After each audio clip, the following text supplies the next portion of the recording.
Осуда за руската агресија врз Украина, но и повик до Унијата дека актуелната ситуација во Европа само ја потврдува потребата од динамизирање на процесот на проширување кон Западен Балкан.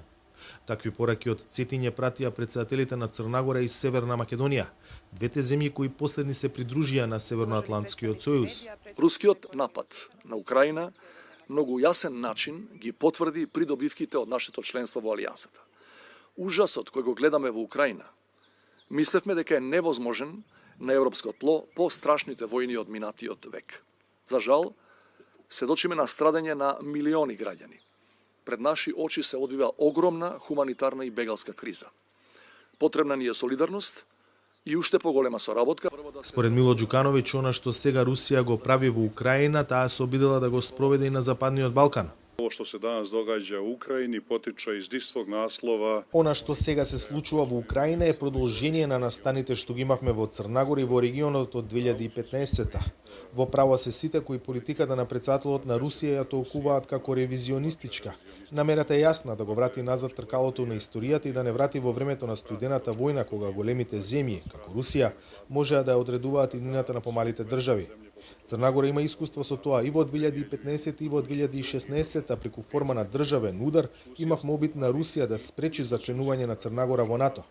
Ние се одбранивме, но хибридната војна на Русија против земјите од Западен Балкан кои покажуваат евроатлантска аспирација продолжува и понатаму. Македонскиот претседател предупреди дека блокираните евроинтеграции поради бугарското вето во Брисел треба да се гледаат и од аспект на случувањата во Украина.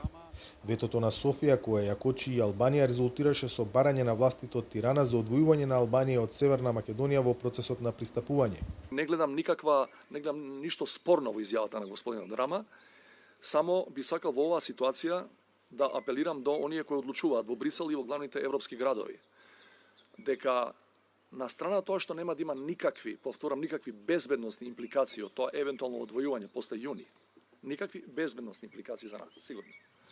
Сепак треба да помислат и во светло на најновите случувања во Украина, дека Европската Унија започна и Европската Унија и ден денеска треба да биде третирана помеѓу другите аспекти и као геополитички проект или геостратешки проект.